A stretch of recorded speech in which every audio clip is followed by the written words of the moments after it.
नमस्कार प्यारे साथियों और study@247 में आपका फिर से स्वागत है। और आज हम कुछ इम्पोर्टेंट क्वेश्चंस को कवर करेंगे जो कि वन दरोगा एग्ज़ाम के लिए बहुत ही इम्पोर्टेंट है। पहला क्वेश्चन है, राष्ट्रीय हरित ट्रिब्यूनल यानी NGT कब प्रभावी हुआ? National green tribunal. तो ऑप्शन है अक्टूबर 2010, नवंबर 2008, अप्रैल 2012, जनवरी 2011। तो इसका राइट आंसर है अक्टूबर 2010। इससे रिलेटेड कुछ और इम्पोर्टेंट फैक्ट्स हम देख लेते हैं। अगर एग्जैक्ट डेट आपसे पूछता है NGT की तो वो है आपकी 18 अक्टूबर 2010 में इसको बनाया गया। इसके वर्तमान में जो अध्यक्ष हैं वो है आदर्श गोयल, ये भी आपको याद रखना है, आदर्श गोयल इसके अध्यक्ष हैं। अच्छा, एक क्वेश्चन और है इसमें कि ये किस पंचवर्षीय योजना में बनाया गया था? तो 2010 में जो है 11वीं पंचवर्षीय योजना चल रही थी आपकी, है ना, जो 2012 तक थी। तो ये 11वीं पंचवर्षीय योजना में बनाया गया था और ये आर्टिकल 21 के तहत बनाया गया था, जिसमें हमारा राइट टू लाइफ है और पर्यावरण कहीं ना कहीं हमारी लाइफ से संबंधित होता है। इसलिए ये ट्रिब्यूनल पर्यावरण से संबंधित मामलों की जांच करता है और विद इन 6 मंथ के अंदर उनका निपटारा भी करता है। ठीक है, इसका जो हेड क्वार्टर है आपका वो न्यू दिल्ली में है आपका, और इसके 4 क्षेत्रीय कार्यालय भी हैं। बहुत इंपॉर्टेंट है ये आपके लिए। एक है भोपाल, है ना, और एक है आपका पुणे, और एक है आपका चेन्नई, और एक है आपका कोलकाता। ये 4 क्षेत्रीय कार्यालय हैं।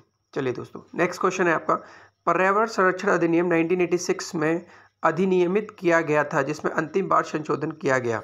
तो जो पर्यावरण संरक्षण एक्ट है 1986, इसमें आपको ये भी याद रखना है कि इसमें टोटल जो है 4 चैप्टर हैं आपके, जिसमें कि 26 पार्ट्स हैं, यानी 26 भागों में बांटा गया है 4 चैप्टर्स को। तो ये आपको याद रखना है। ठीक है, और इसमें एक इम्पॉर्टेंट चीज़ ये है कि ये 1991 में इसमें अंतिम बार संशोधन हुआ था, यानी जो अमेंडमेंट हुआ वो 1991 में हुआ था। लेकिन वो लागू कब से हुआ? तो वो लागू हुआ था 1992 से। ठीक है, तो जो इसका राइट आंसर हो जाएगा इसमें वो हो जाएगा डी। क्यों हो जाएगा? क्योंकि वो पूछ रहा है संशोधन कब हुआ था, तो संशोधन हुआ था 1991 में। अगर वो पूछता लागू कब हुआ था, तो लागू वो हुआ था संशोधन आपका 1992। ओके, नेक्स्ट क्वेश्चन है आपका, ब्लू कार्बन क्या है? ठीक है, तो देखो कार्बन को हम 4 कैटेगरी में डिवाइड करते हैं। तो एक होता है आपका ब्लैक कार्बन, ठीक है, एक होता है आपका ब्राउन, और एक होता है आपका ब्लू, और एक होता है आपका ग्रीन कार्बन। ये 4 कैटेगरी में हमने इसको बांटा है। ग्रीन हाउस इफेक्ट में जो मेनली कार्बन जिम्मेदार है वो है ब्लैक और ब्राउन। अच्छा, जब हम ऊपर से नीचे की तरफ जाते हैं तो इनका जो हानिकारक प्रभाव है, जो इम्पैक्ट है टुवर्ड्स एनवायरनमेंट को, जो हानिकारक इनका इफेक्ट है वो डिक्रीज़ करता जाता है। यानी ब्लैक का सबसे ज़्यादा, brown, then blue, then green. इसमें जो ब्लैक कार्बन है वो कौन प्रोड्यूस करता है? जो एरोसोल हो गए आपके, यानी जो जीवाश्म है, सबसे इंपॉर्टेंट है यहाँ पे जीवाश्म वर्ड। और जीवाश्म क्या होते हैं? फॉसिल्स क्या होते हैं?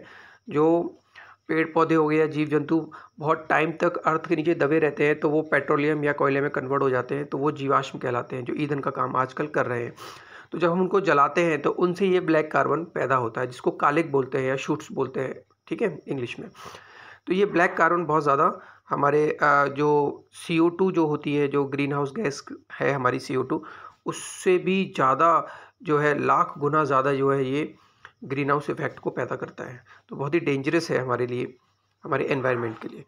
और जो दूसरा है आपका ब्राउन कार्बन, तो ब्राउन कार्बन जो है आपका, जो बायोमास वाले ईंधन होते हैं, जैसे लकड़ी को जलाएंगे हम, ठीक है, लकड़ी को जला रहे हैं या कोई अपशिष्ट पदार्थ जला रहे हैं, तो उनसे जो कार्बन पैदा होता है वो ब्राउन कार्बन होता है।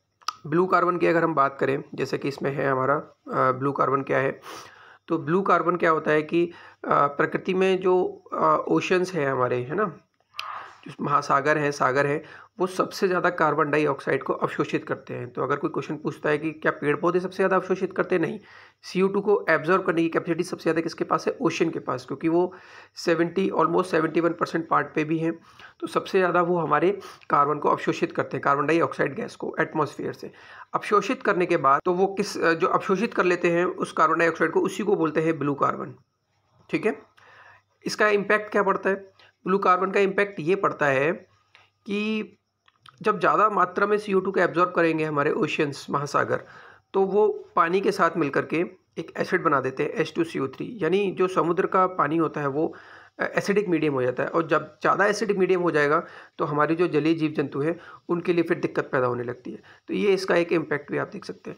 और अगर हम लास्ट वाले की बात करें, ग्रीन कार्बन क्या होता है, तो ग्रीन कार्बन सिंपल है कि जो पेड़ पौधे होते हैं वो हमारे एटमॉस्फेयर से कार्बन डाइऑक्साइड गैस को अवशोषित कर लेते हैं और उसको प्रकाश संश्लेषण के माध्यम से उसको जो है ग्लूकोज में कन्वर्ट कर देते हैं, है ना, और उसको स्टोर करके रखते हैं मांड के रूप में, स्टार्च।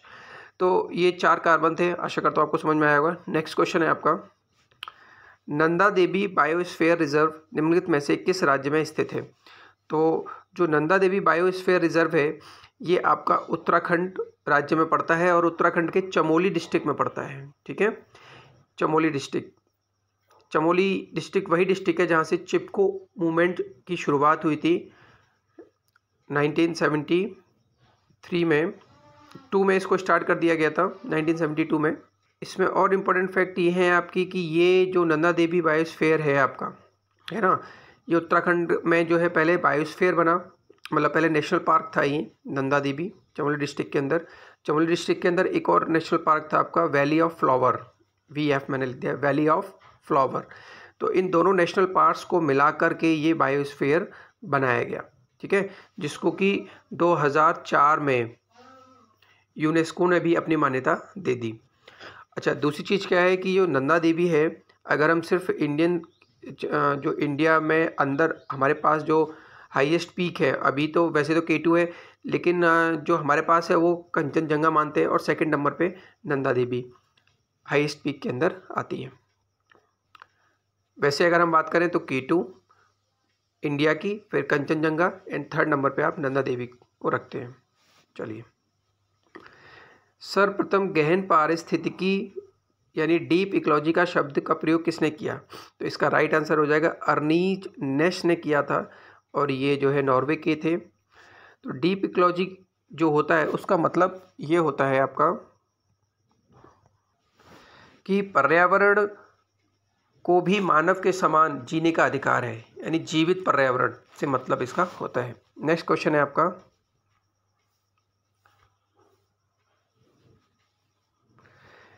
निम्नलिखित युग्मों में से कौन सही सुमेलित है। पहला है पर्वत सर्वाधिक स्थायी पारितंत्र, तो ये गलत है आपका। पर्वत सर्वाधिक स्थायी पारितंत्र नहीं होते हैं, ओशियन होते हैं, समुद्र। ठीक है, अजैविक अवयव जीवाणु है क्या, नहीं नहीं नहीं, अजैविक नहीं है ये। अजैविक का मतलब अबायोटिक।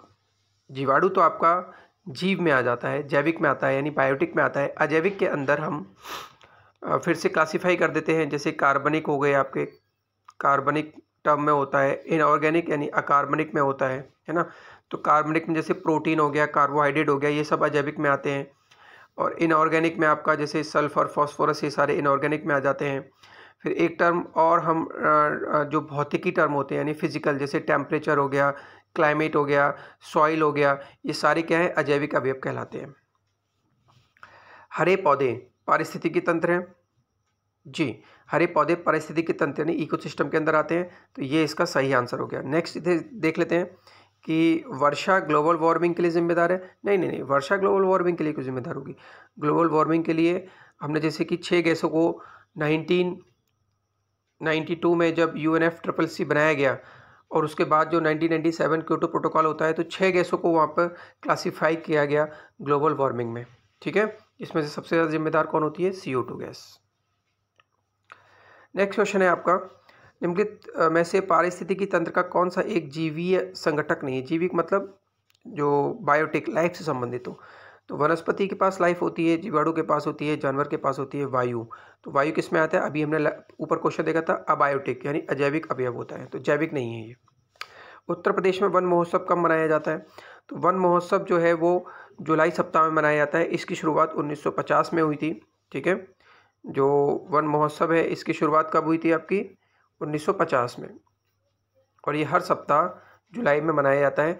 अब इससे कुछ इंपॉर्टेंट फैक्ट्स करंट अफेयर में ये देख लेते हैं कि 2022 में चित्रकूट से 2022 में जो हमारा 5 जुलाई की जो डेट थी, इसमें चित्रकूट से इसको चित्रकूट में इसका शुभारंभ क्या मतलब जो योगी थे वो गए और वहाँ पे इनका जो लक्ष्य था, ये इम्पोर्टेंट है बस, कि 35 करोड़ पौधे लगाने का 2022 में इस सप्ताह में लक्ष्य रखा गया था।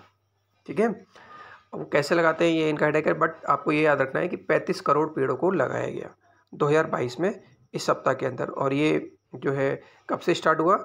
1950 से, और के एम मुंशी द्वारा इसकी शुरुआत की गई थी। नेक्स्ट क्वेश्चन है आपका कि भारत में यदि कछुए की एक जाति को वन्यजीव अधिनियम 1972 की अनुसूची फर्स्ट के अंतर्गत संरक्षित किया जाता है तो इसका क्या मतलब है? तो सबसे पहले तो आपको ये समझना पड़ेगा इस क्वेश्चन के लिए कि जो वाइल्ड लाइफ प्रोटेक्शन एक्ट 1972 है वो क्या है ना। तो बेसिकली उसको हम समझेंगे। पहले तो आपको ये सन भी याद रखनी है। वाइल्ड लाइफ प्रोटेक्शन एक्ट कब आया था? 1972 में आया था। और बेसिकली इसमें हम पेड़ पौधे और जो हमारे जीव हैं, एनिमल्स हो गए, फ्लोरा फौना जिसको बोलते हैं, एनिमल्स और प्लांट्स को मिला करके, तो उनको संरक्षित करने की बात की गई, उनको प्रोटेक्ट करने की बात की गई है इस आर्टिकल के अंदर। और इसके अंदर हम जो है अगर कोई इंसान इसको हमारे एनवायरनमेंट को नुकसान पहुंचाता है तो दंड देने की प्रक्रिया का भी इसमें प्रावधान किया गया है। तो इसमें बेसिकली इस एक्ट के अंदर हमारी 6 अनुसूचियां हैं। ठीक है, तो जो फर्स्ट और सेकंड अनुसूची है, फर्स्ट के अंदर बहुत ज़्यादा कठोर प्रावधान है। कोई भी इलीगल एक्टिविटी, किसी भी तरीके की एक्टिविटी यहाँ पर आप नहीं कर सकते, है ना। और सेकंड में थोड़े कम कठोर प्रावधान है, लेकिन ये फर्स्ट और सेकंड जो है ऑलमोस्ट सेम है। तो जो भी एंडेंजर्ड स्पीसीज होती हैं या लगता है कि इनको खतरा मंडरा रहा है तो उनको फर्स्ट के अंदर रख दिया जाता है। ठीक है, और जो थर्ड और फोर्थ अनुसूची है आपकी इस एक्ट के अंदर, उसमें जनरली थोड़े से कम कठोर प्रावधान है आपके दंड। और जो फिफ्थ है आपकी अनुसूची, इसमें जो जानवरों को रखा गया है इसमें आप शिकार भी कर सकते हैं, मतलब इस तरीके से है। और जो 6 है आपकी अनुसूची, वो प्लांट्स के बारे में बात करती है। ठीक है, तो प्लांट से रिलेटेड कि आप किस प्लांट्स को, मतलब उसमें जो भी प्लांट्स रखे गए हैं 6 अनुसूची में, आप उनको कृषि के तौर पे यूज़ नहीं कर सकते हैं, आप उनका व्यापार नहीं कर सकते हैं। तो ये इस तरीके से एक्ट बनाया गया था।